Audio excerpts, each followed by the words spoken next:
안녕하세요. 저는 대전에 살고 있는 30대 중반의 여성입니다. 여러분은 사람과 사람 사이의 관계에서 인연과 악연이 있다는 걸 믿으시나요? 아마 대부분은 그렇다고 생각하실 것 같은데요. 얼마 전 저는 제 인생에서 정말 두 번 다시 엮일 일이 없었으면 좋겠다 싶었던 악연을 끊어내게 되었습니다. 아니, 이제는 정말 끊어낸 것이라고 믿고 싶네요.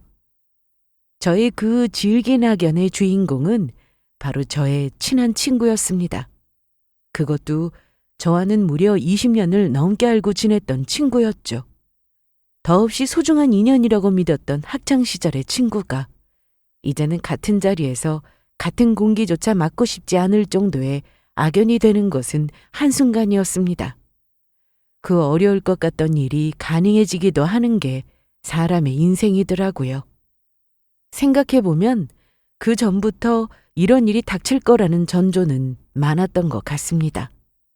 이런 일까지 정확하게 예상할 수는 없었더라도 적어도 몇 번의 신호를 받았을 때 진작에 그 친구와의 관계를 끊어냈었더라면 어땠을까 싶기도 하더라고요. 그랬다면 오늘날 이런 최악의 상황까지 치닫지는 않았을 텐데 제가 했던 후회 중 가장 컸던 것이 바로 이 부분이었습니다. 후회가 되지 않을 거라고 안일하게 넘겼었던 과거의 저 자신이요.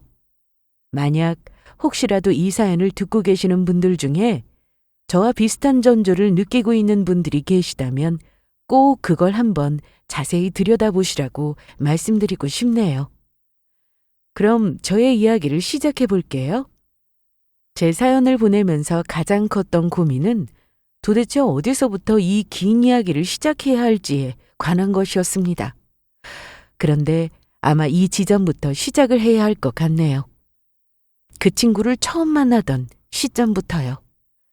학창시절 같이 어울려 다니는 친구 무리들이 한 번씩 크게 바뀌는 경우가 몇 번 있죠. 그 대표적인 경우가 작게는 학년이 바뀔 때, 그리고 크게는 학교가 바뀔 때라고 할 수 있을 텐데요. 저는 중학교에 진학하면서 마음에 맞는 평생 친구들을 만날 수가 있었습니다. 그것도 중학교 1학년 시절의 친구들이었죠. 사실 저는 초등학교 6학년 때 전학을 가야만 했습니다. 당시는 초등학교 졸업을 거의 앞둔 상황이었기 때문에 어지간하면 원래의 학교를 다니고 싶었어요. 하지만 갑작스런 아버지의 회사 발령으로 인해 아예 다른 지역으로 이동을 하게 되는 바람에 어쩔 수가 없었죠. 새로운 학교에 전학을 가기는 했지만 저는 옮겨갔던 초등학교에서는 짝꿍이었던 친구를 제외하고는 거의 새로운 친구를 만들지 못했습니다. 새로운 동네에 적응을 하고 새로운 학교에 적응을 하기도 바빴거든요. 친구들은 얼마 지나지 않아 중학교에 진학하게 된다는 설렘에 들떠서 새로 전학을 온 저 같은 친구에게는 그다지 관심을 가지지 않았었고요. 하지만 얼마 후 졸업을 하고 제가 중학교에 진학을 하게 되면서부터는 상황이 달라지게 되었습니다. 중학교는 같은 초등학교에서 올라온 친구들도 많았지만 그렇지 않은 친구들이 더 많이 모이는 환경이었거든요. 덕분에 한때는 이방인이었던 저도 친구들 사이에서 자연스럽게 섞일 수가 있었어요. 그리고 새롭게 사귀게 된 친구들은 저를 포함해 모두 4명이었습니다. 그 5명이 중학교 1학년 때부터 시작해서 평생의 인연을 이어가게 될 줄은 그때는 미처 몰랐었죠. 야, 오늘 우리 집에 가기 전에 떡볶이 먹고 가자. 나 어제 집에 할머니 오셔가지고 용돈 받았어. 내가 쏠게. 뭐야, 나는 안 끼워줘? 재경이 너는 수학학원 가야 되잖아. 안 갈 거야? 안 가. 나도 떡볶이 먹을래. 야, 너 학원 빼먹었다가 또 혼나려고? 저번에도 너희 엄마가 우리한테 번갈아 가면서 전화하셨던 거 기억 안 나냐? 아, 몰라. 나도 무조건 먹을 거야.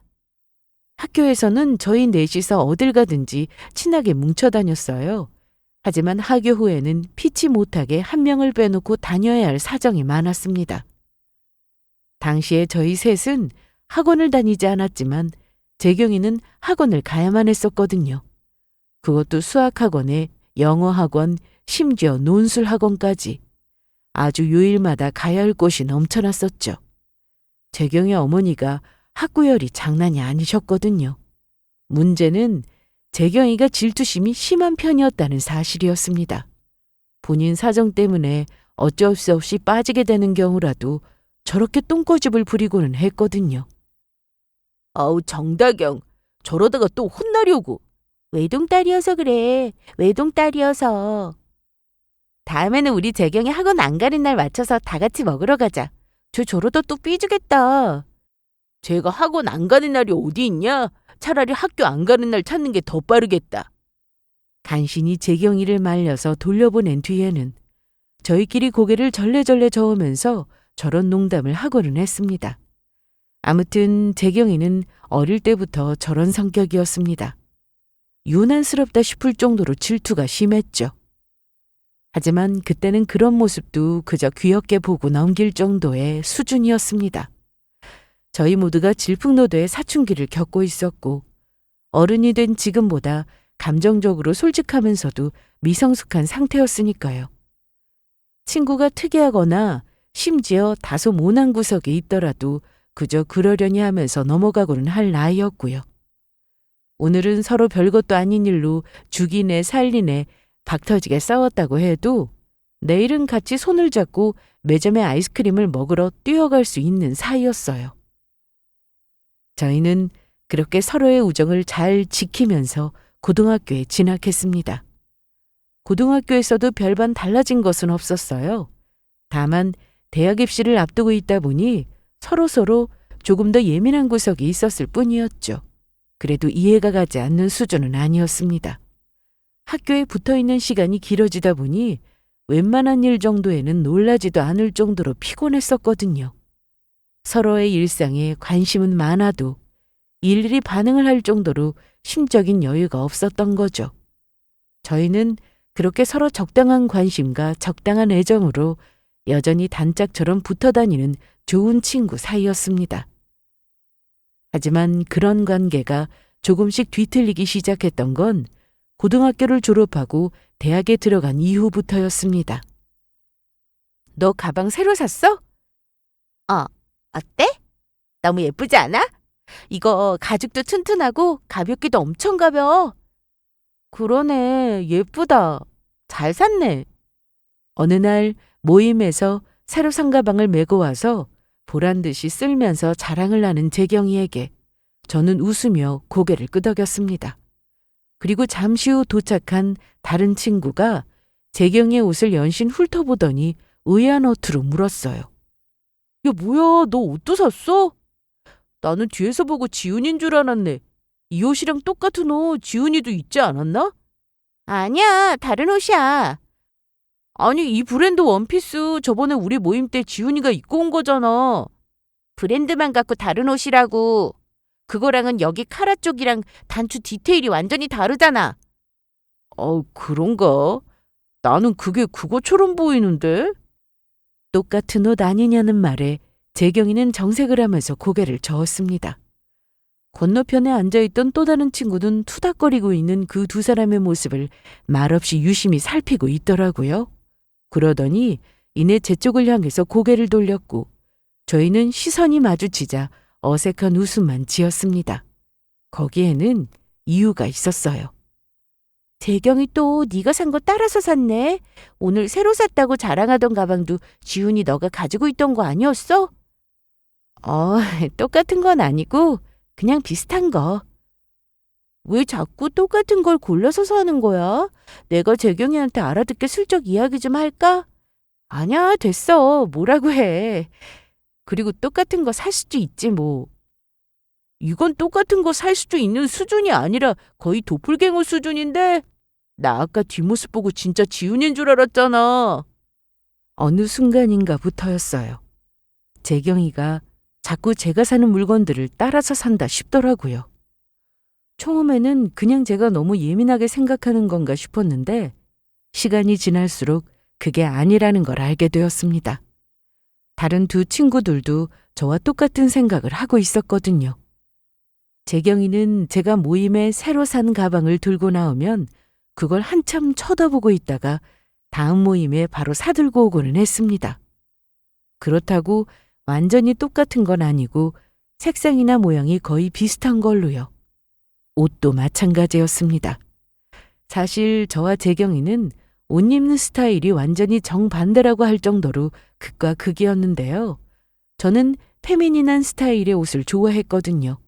원래 지훈이는 청바지나 면바지 같은 캐주얼한 스타일의 옷을 좋아하는 편이었고요. 그런데 갑자기 제가 입고 온 것과 같은 브랜드에서 옷을 사 입기 시작하더라고요. 본인 스타일을 바꾸면서까지요. 심지어 거기에 조금이라도 더 비싼 옷들을 사 입고 왔어요. 제가 20만 원짜리 코트를 사 입으면 본인은 거기서 30만 원짜리 코트를 사 입는다든가 하는 식으로요. 가격까지 정확하게 알고 있는 건 재경이가 본인 입으로 알려줬기 때문이었죠. 물론 취향은 바뀌기 마련이니까 옷 스타일 같은 것도 친구나 주변 영향을 받아서 바뀔 수도 있는 거라고 생각했습니다. 그런데 재경이는 거기서 그치지 않았어요. 재경이 너 다음 달에 해외여행 간다 그랬지?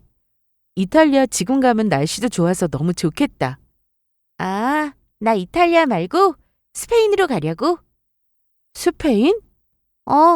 너 저번에 바르셀로나 갔을 때 너무 좋았다면서. 그래서 나도 티켓 바꿨지. 재경이는 아무렇지도 않은 얼굴로 저에게 웃으면서 그렇게 대답했어요. 하지만 그 말을 들은 저는 아무렇지도 않게 웃을 수가 없었습니다. 이번이 벌써 3번째였거든요.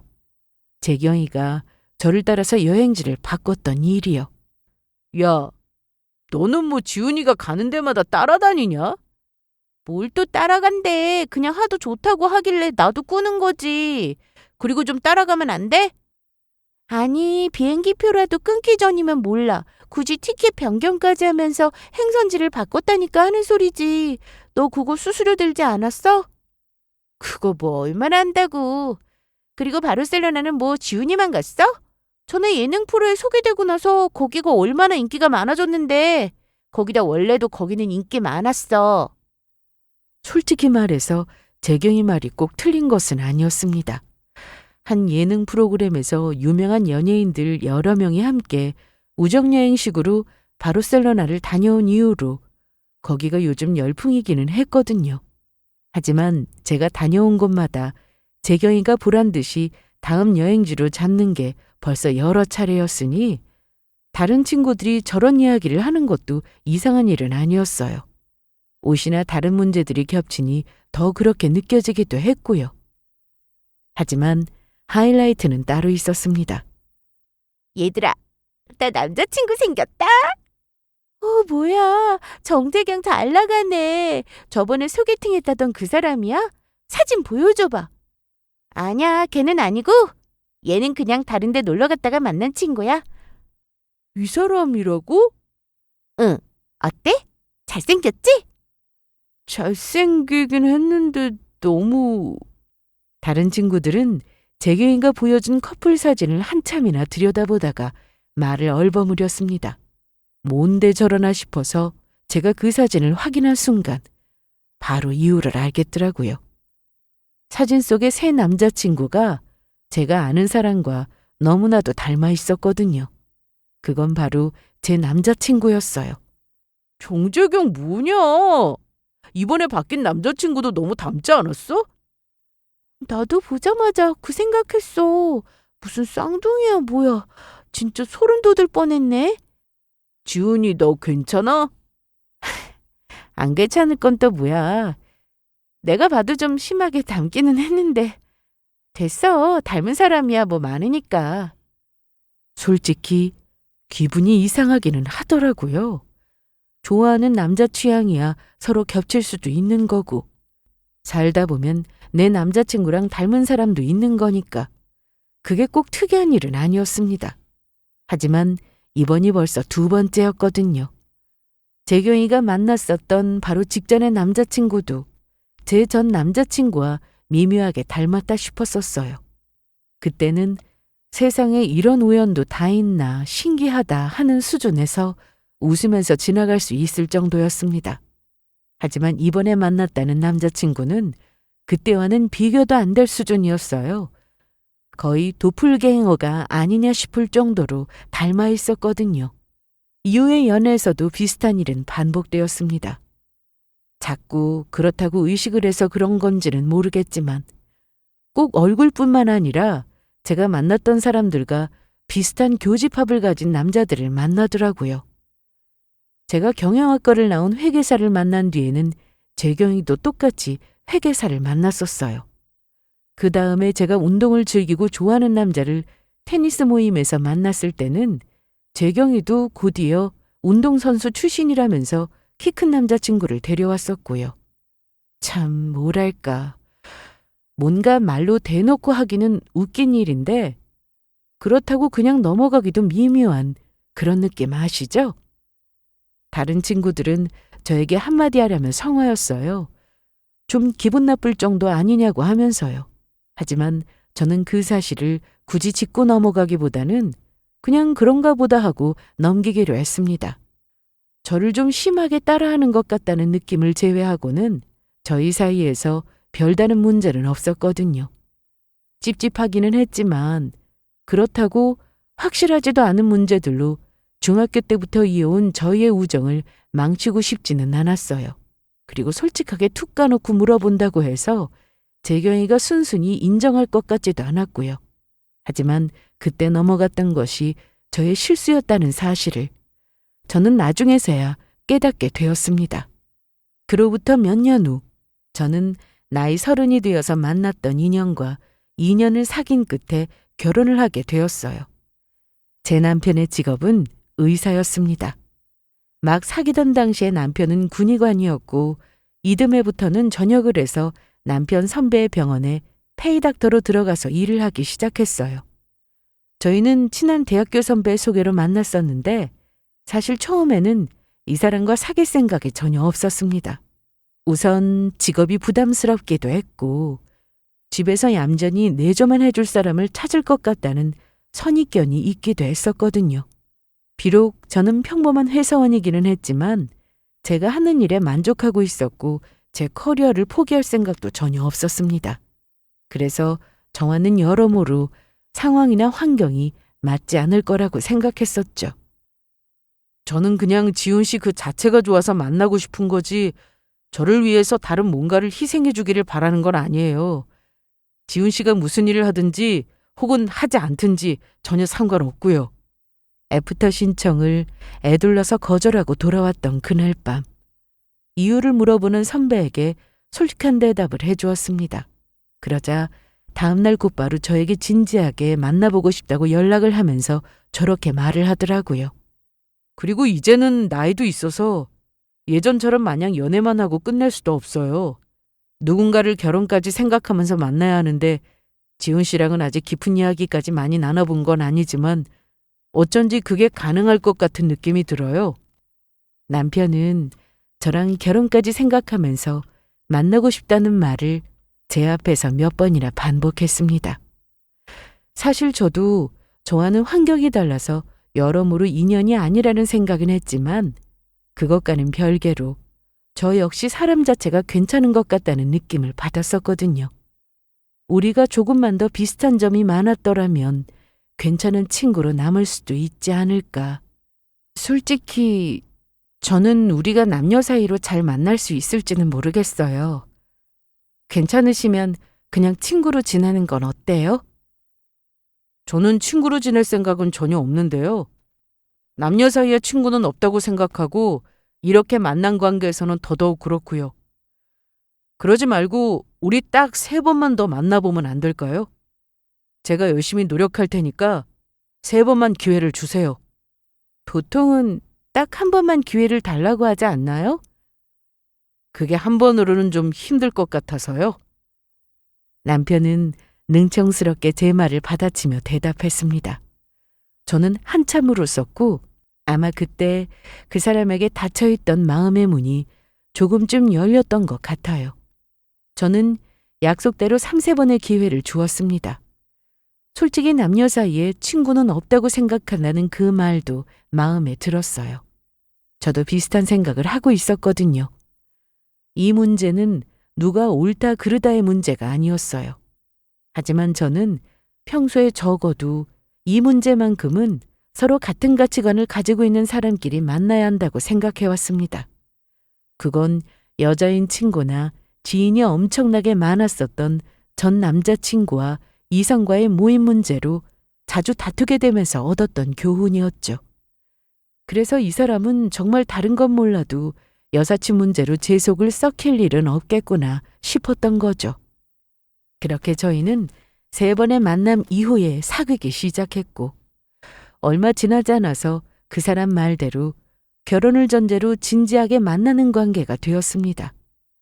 이런저런 현실적인 문제들로 결혼 준비 기간이 길어지면서 정작 결혼식은 2년 후에 올리게 되었지만 서로를 알아가기에 적당한 기간이라고 생각이 되더라고요.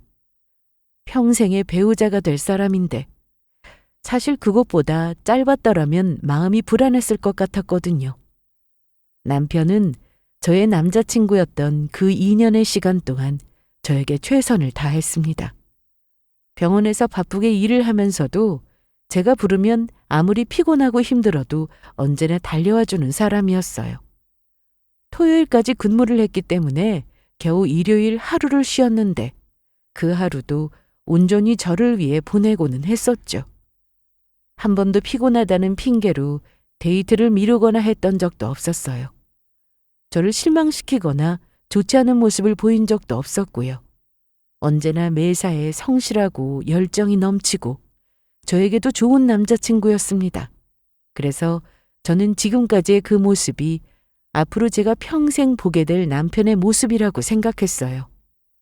하지만 현실은 그것과는 전혀 달랐죠. 여보, 왜 이렇게 연락이 안 돼? 내가 전화를 몇 번이나 했는데. 미안해. 갑자기 응급 환자가 들어와서 내가 핸드폰 확인할 틈이 없었어. 그랬구나. 그래서 지금은 끝났어? 통화 괜찮아? 대충 마무리돼서 끝나기는 했는데 나 오늘은 조금 늦게 들어가야 할 것 같아. 환자 경과도 조금 봐야 할 것 같고. 그러지 말고 당신 먼저 밥 먹어. 나는 병원에서 먹고 들어갈게. 많이 늦어? 나 기다렸다가 같이 먹어도 되는데. 그래도 오늘 크리스마스 이브잖아. 좀 많이 늦을 것 같아서. 미안해. 결혼하고 딱 2년 만에 남편은 달라지기 시작했습니다. 처음 징조를 느꼈던 것은 그의 크리스마스 이브였어요. 누가 봐도 사랑하는 사람들이 함께 보내야 할 연인의 날이잖아요. 결혼을 했다면 가족끼리 보내는 게 당연한 날이었고요. 거기다 남편은 기독교였기 때문에 무교인 저보다도 이날의 의미를 훨씬 더 중요하게 생각하는 사람이었습니다. 그래서 연애를 하던 시절이나 결혼 1년 차에 맞이했던 크리스마스 이브는 항상 저와 함께 소중한 시간을 보내고는 했었고요. 그런데 그날 내내 아침에 출근했던 남편에게서 연락이 되지 않더니 급기야 퇴근 시간을 한참 넘기고도 집에 늦게 돌아올 것 같다면서 저렇게 말을 하더라고요. 깜짝 파티를 해주고 싶어서 집에 이미 케이크까지 사다 두고 집도 예쁘게 꾸며놓고 저녁까지도 한상 거하게 차려서 만반의 준비를 하고 있던 저는 실망감을 감출 수가 없었습니다. 그래도 병원 일이라고 하니까 서운하다는 티를 낼 수는 없겠더라고요. 먼저 먹고 있으라는 말에도 혼자 먹고 싶지 않아서 기다렸지만 남편은 저녁 10시를 훌쩍 넘기고서야 집에 도착했습니다. 음식은 이미 다 식어버린 이유였죠. 그냥 혼자 먹으라니까 왜 기다리고 있었어? 나는 이렇게까지 늦게 올 줄은 몰랐지. 아까 전화로 놓는다고 이야기했었잖아. 참나. 테이블 앞에 시무룩하게 앉아있는 저와 한상 가득 차려진 음식을 돌아보던 남편은 오히려 기다리고 있던 저를 미련하다면서 혀를 차더라고요. 그리고는 피곤하다는 듯 방으로 들어가 버렸습니다. 평소 같았으면 아무리 늦었더라도 자기를 기다리고 있을 저부터 안아주면서 기다려줘서 고맙다거나 혹은 늦어서 미안하다는 말을 반복했을 사람이었어요. 그때 저는 직감적으로 깨달았죠. 남편에게 뭔가 심경의 변화가 생긴 것 같다는 사실을요. 저는 처음에는 저 자신을 돌아보았습니다. 그러지 않던 사람이 생전 안 하던 행동을 하기 시작한 데는 아내인 저의 잘못도 있지 않을까 하는 반추에서였었죠. 저는 지난 일들을 곰곰이 돌아보기도 했고 남편에게 은근슬쩍 속 깊은 대화를 시도해보기도 했습니다. 하지만 그런 저의 노력은 전부 허사였어요. 남편은 저와 대화를 하고 싶어 하지도 않았고 그렇다고 저에게 별다른 불만이 있는 것 같아 보이지도 않았거든요. 다툰 것도 아니고 나한테 불만도 없는 것 같은데 어쩐지 남편의 행동이 달라진 것 같다고요? 그럼 답은 딱 하나뿐이죠. 여자 문제요. 마침 그 와중에 제가 즐겨보던 외국 블랙 코미디 프로의 한 패널이 그러더라고요. 남편이 달라진 것 같다면 당신의 생각이 맞을 거라고요. 아마 부정하고 싶겠지만 그렇다고 달라지는 건 없을 거라는 말도 덧붙이면서요. 그제서야 저는 애써 덮어두었던 찜찜한 장면들이 떠오르기 시작했습니다. 가장 먼저 떠오른 것은 수상하게 핸드폰을 달고 사는 남편의 모습이었어요. 물론 병원에서 오는 연락을 받아야 하기 때문에 원래도 퇴근 후에 핸드폰을 가까이 두고 살기는 했어요. 하지만 이렇게 강박적이다 싶을 정도로 달고 다니지는 않았습니다. 요즘에는 샤워를 할 때마저도 핸드폰을 화장실 안에까지 가지고 들어가고는 했거든요. 그 밖에도 이상한 조짐은 많았죠. 당신 오늘 집에 있을 거지? 나 오늘 당신 차 좀 쓸게. 내 차? 아니야. 당신 그냥 택시 타. 내가 택시비 줄게. 왜? 어디 갈 거야? 아니, 그냥 피곤한데 운전하지 말라고. 저는 출퇴근을 대중교통으로 했기 때문에 면허는 있어도 차는 없었거든요. 굳이 차를 쓸 일이 있으면 남편 차를 빌려다 쓰고는 했고요. 그런데 어느 날인가부터는 제가 남편 차를 타고 간다 그러면 기겁을 하고 택시비까지 쥐어주면서 못하게 말리더라고요. 그러고 보면 최근 들어 제가 남편 차를 함께 탄 적도 거의 없었어요. 차도 차였지만 제가 남편의 다른 물건에 손을 대는 것도 질색을 하더라고요. 한 번은 뭘 찾아볼 일이 있어서 옆에 있던 남편 태블릿을 집어들어서 보고 있을 때였습니다. 뭐야, 왜 내 걸 만지고 있어? 어? 왜 남의 걸 말도 없이 쓰고 있냐고. 그때 저를 본 남편이 불같이 화를 내면서 저에게 달려들었습니다. 정말로 순식간에 일어난 일이었어요. 제 손에서 태블릿을 뺏어간 남편은 제가 보고 있던 화면을 확인하더니 태블릿 케이스의 덮개를 아예 덮어버리더라고요. 아니, 옆에 있길래 못 찾느라고 잠깐 썼어. 그런데 왜 이렇게 화를 내? 내가 쓰면 뭐 닳기라도 하는 거야? 그게 아니라 안 그러던 사람이 내 걸 보고 있으니까 감시하는 것 같아서 그러지. 그냥 기분 별로야. 당신도 태블릿 있잖아. 당신 거 쓰라고. 뒤늦게 이어진 저의 지적에 그제서야 남편은 화를 냈던 자신이 머쓱해진 모양이었습니다. 조금 당황한 얼굴로 어색하게 제 어깨 너머를 힐끔거리더니 이내 방으로 들어가 침대 위에 올려져 있던 제 태블릿을 건네주고 가더라고요. 시키지도 않았는데 말이에요. 이 모든 조짐들은 절대로 긍정적인 신호가 아니었습니다. 그때부터 저는 의심을 하기 시작했어요. 그런데 한번 의심을 하기 시작하니 모든 게 다 새롭게 느껴지더라고요.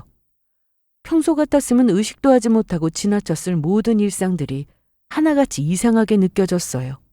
확실한 증거나 근거는 그 어디에도 없었습니다. 하지만 그냥 의심스러웠어요. 모든 게 다 말이에요. 아마 이런 걸 두고 사람들이 흔히들 아내 쪽이 무섭다고 말했던 거겠죠? 얼마 지나지 않아 결국 저는 남편이 바람을 피우고 있었다는 사실을 알게 되었습니다.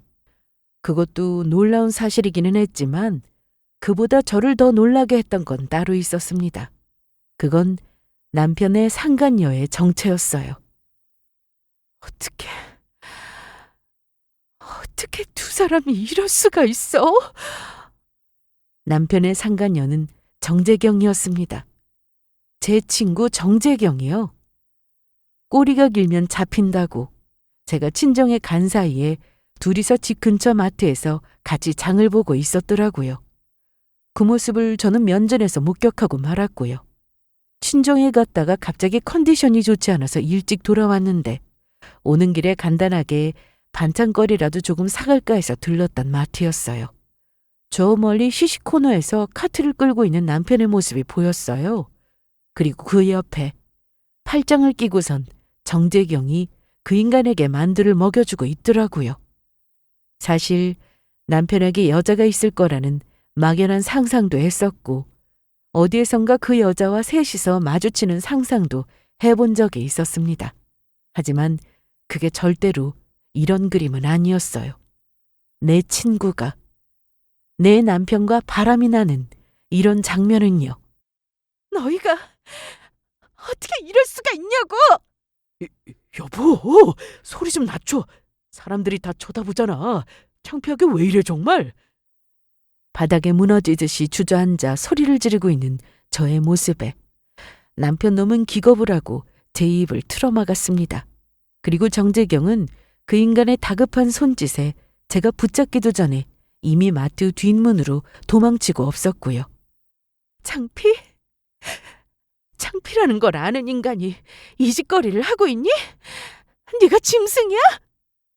일단 집에 가서 이야기하자. 어? 정재경 오라 그래. 간도 크게 우리 집안 마트에서 장까지 볼 정도로 거릴 것도 없나 본데 그렇게 당당하면 지금 내 눈앞에 당장 오라고 하라고. 야, 이지훈, 제발 좀. 그리고는 어떻게 됐냐고요? 그날 집안이 완전 뒤집어졌죠. 언제부터였냐고 물었더니 무려 반년 전부터였다고 하더라고요. 저와는 친한 친구들이니 결혼 전에도 남편과 함께 보는 자리를 몇 번 마련했었고 다들 아는 사이였어요. 결혼 후에 집에도 집들이를 한다며 초대해서 남편과 함께 식사를 했었고요. 하지만 그건 어디까지나 모두가 다 함께 있는 자리였습니다.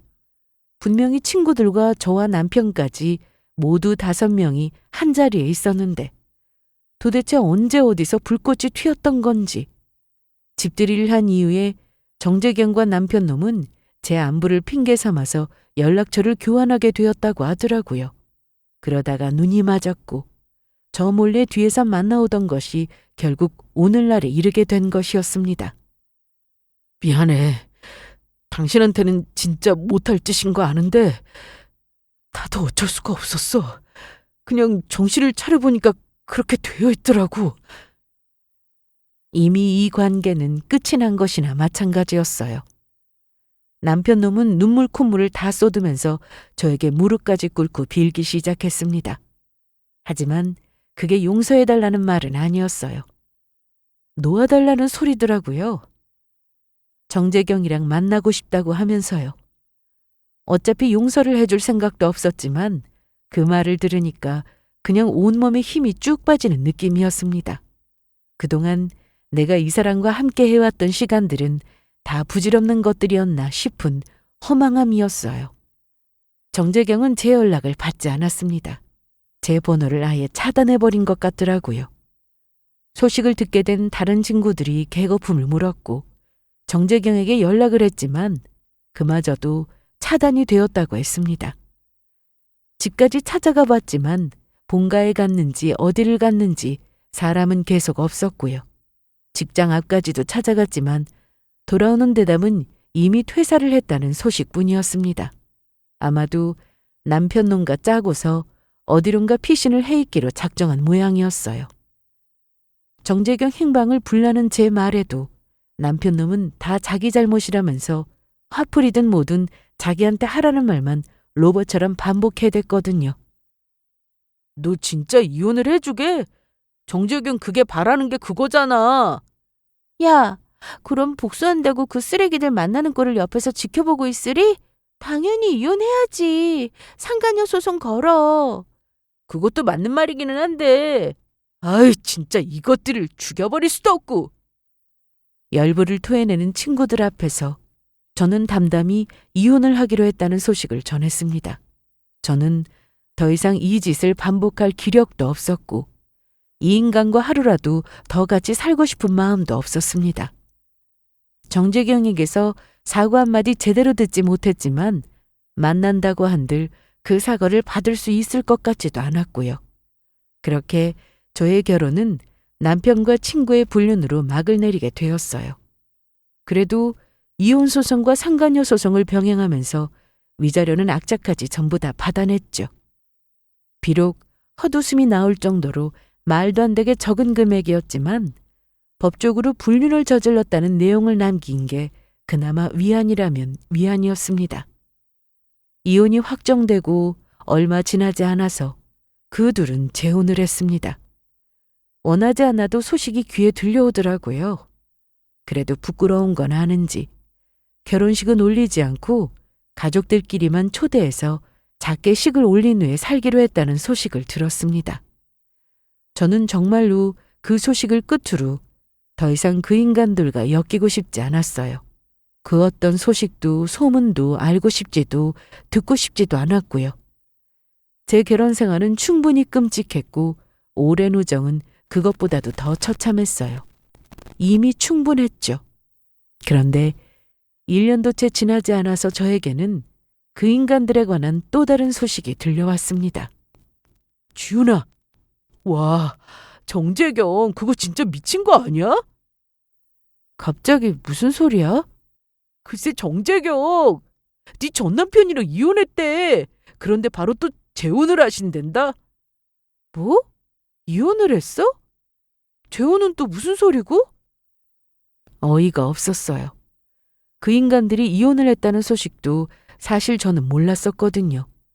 이혼 후에 아예 다른 동네로 이사를 가버리기도 했고 의식적으로 소식을 듣지 않으려고 차단해버린 것도 있었고요. 그런데 이혼을 한 것도 모자라서 바로 또 재혼을 하다니 이게 무슨 웃기지도 않은 코미디인가 싶었습니다. 심지어 이번에는 동네방네 소문까지 내면서 결혼식까지 올린다고 하더라고요. 제 눈앞에 들이밀어진 건 개인 소셜 계정에 올라와 있는 웨딩 촬영 사진이었습니다. 그런데 재혼을 한다는 새신랑 계정을 타고 들어갔더니 익숙한 이름이 축하 댓글에서 보이더라고요. 알고 보니 그 사람은 제 대학 선배의 지인이었습니다. 정재경, 드디어 얼굴 볼 수 있겠네.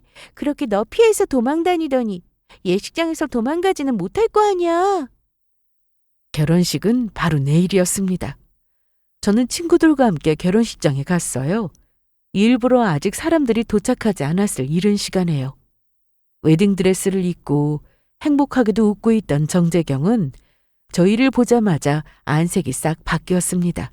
하지만 그것도 잠시 아무렇지도 않게 신부 대기실에 있는 모든 사람들을 전부 다 밖으로 내보냈어요. 제 친구들도 저의 부탁으로 대기실 문 밖으로 자리를 비켜주었고요. 여기서 볼 줄 몰랐네. 잘 지냈어? 나 축하해주러 온 거야? 축하? 나 이혼했어. 너도 소식 들었을 거 아니야. 그러니까 우리 이제 그렇게까지 얼굴 붉혀야 할 이유도 없잖아. 정재경은 눈 하나 깜짝하지 않고 저에게 웃으면서 그러더라고요. 저는 코웃음을 치면서 물었습니다. 그래.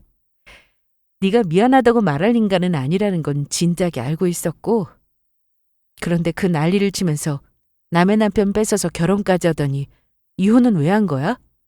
20년 지기 뒤통수까지 쳐가면서 한 결혼이면 둘이서 아주 백년해로 할 줄 알았는데? 에이, 솔직히 너도 알잖아. 네 전 남편 겉만 번지르라는 의사지 현실은 시구청에서 올라온 계룡남이잖아. 페이닥터 월급 해봐야 그거 얼마 된다고. 그냥 대기업 다니는 남자보다 조금 더 잘 버는 수준 아니야? 뭐? 그 쥐꼬리 월급 벌면서 정신 못 차리고 시댁에도 자꾸 용돈 들이네 마네 그러고 결국 내 손에는 얼마 갖다 주지도 않더라. 돈도 못 버는 놈 수발 더 들어서 뭐해? 더 능력 좋은 의사로 갈아탔지. 기가 막혀서 진짜 입이 떡 벌어지더라고요. 너 진짜 대단하다. 여러 가지 의미로. 재혼 상대는 비록 이혼한 전처 사이에서 애가 하나 있기는 하지만 개원의에 집안까지 좋다고 하더라고요. 그 사람이 어떤 사람인지는 대학 선배에게 대충 들어서 저도 알고 있었죠. 아마 이런 건 꿈에도 모르고 있을 사람이라고 하더라고요. 저는 그대로 신부 대기실을 박차고 나왔습니다. 갑자기 나가버리는 저를 뒤에서 부르는 소리가 들렸지만 뒤도 돌아보지 않고요. 저는 곧장 대기실 밖에서 하객들을 기다리고 있는 새신랑에게 다가갔습니다. 그리고 할 말이 있으니 잠깐 따로 보자고 비상구 쪽으로 불러냈어요. 재경이 친구분이시라고요? 친구였었죠, 예전에는. 이것부터 들어보세요. 저는 의아한 눈으로 제 앞에 서 있는 새신랑에게 가타부타 말도 없이 주머니에서 꺼낸 핸드폰 녹음을 들려주었습니다. 그건 아까 신부 대기실에 들어가기 직전에 켜두었던 녹음이었어요. 이게 대체 무슨... 이거 재경이 목소리입니까? 네, 다 들으셨죠? 혜민 선배 지인분이라고 해서 알려드리는 거예요. 판단은 알아서 하시고요. 정말 이게 다 사실입니까? 저를 붙들고 몇 번이나 사실이냐고 묻더라고요. 저는 묵묵히 고개만 끄덕였습니다. 믿기지가 않는다는 얼굴로 그 남자는 녹음을 몇 번이고 다시 재생했습니다. 그리고 잠시 휘청이는 몸을 가누기 위해서 벽을 짚더라고요. 하지만 그것도 잠시. 남자는 곧바로 비상구 문을 열어젖히며 밖으로 달려나갔습니다. 정재경! 뭐야? 무슨 일이야? 결혼식장은 그야말로 아수라장이 되었습니다. 오빠, 왜 그래? 너 진짜 제대로 미쳤구나. 내가 너 같은 거랑 결혼까지 할 생각을 했다는 게 진짜 끔찍하다. 그게 무슨 소리야? 대체 왜 그러는데? 소리를 질러대는 남자에게 말까지 더듬으면서 당황하던 재경이는 몰려든 하객들 뒤로 서 있는 저를 보자마자 비명에 가까운 소리를 질렀습니다. 이지훈, 너 대체 무슨 짓을 한 거야? 무슨 소리를 한 거냐고? 네 친구한테 뭐라고 할 거 없이 네가 한 짓을 돌아봐. 그게 얼마나 추잡스러운 짓인지. 오빠, 제가 뭐라고 말했든지 그거 다 사실 아니야. 쟤 나한테 복수하려고 지금 이러는 거라고. 전부 다 거짓말이라고. 오빠 진짜 속으면 안 돼. 이런데도 끝까지 거짓말이야? 진짜 실망스럽다. 재경이는 정남이가 다 떨어졌다는 얼굴로 식장을 빠져나가는 남자를 보며 미친 듯이 매달리기 시작했어요. 하지만 소용이 없었죠. 몰려든 하객들은 무슨 일이냐며 웅성거리기 시작했고 대충 들었던 이야기로 소문을 일파만파 퍼져나가기 시작했습니다. 남자는 곧장 자신의 부모님과 정재경의 부모님에게 파혼을 통보했습니다. 얼마 지나지 않아 사회자가 나와서 하객들에게 정식으로 파혼을 알렸고요. 그걸로 끝이었습니다. 말도 안 돼. 어떻게 이럴 수가? 어떻게 이럴 수가 있어? 꼴 좋다. 자업자득이지. 이지훈 절대 가만 안 둬. 남의 결혼식 망쳐놓고 너는 잘 살 수 있을 줄 알아? 너 내가 고소할 거야. 절대로 가만 안 둔다고. 정재경은 제 쪽으로 달려와 제 머리채를 잡으려고 난리를 쳤습니다. 하지만 그것도 모여든 사람들에게 곧 저지를 당했고요. 결국 드레스를 자기 손으로 찢고 바닥에 주저앉아서 통곡을 하더라고요. 저한테 복수를 하겠다며 고소를 하겠다고 난리를 쳐댔죠. 난리도 그런 난리가 없었습니다. 마음대로 해. 고소를 하든 뭘 하든 상관없으니까. 내가 못할 것 같아? 두고 봐. 어디 두고 보라고. 그래, 기다릴게. 그런데 남의 눈에서 피눈물 나게 했으면 너도 업보라는 걸 좀 받아봐야지. 솔직히 저는 고소도 각오를 했어요. 남의 결혼식을 망쳤으니 정재경 성격에 가만히 있을 리가 없다고 생각했거든요. 그럼에도 불구하고 도저히 결혼식장에 오지 않을 수가 없었죠. 제 인생을 망친 것도 모자라서 두 번째 결혼을 해보겠다며 또 다른 사람의 인생까지 망치는 걸 보고 있을 수가 없었거든요. 이번에는 정말로 저 인간이 천벌을 받는 꼴을 봐야만 제가 살 수 있을 것 같았고요.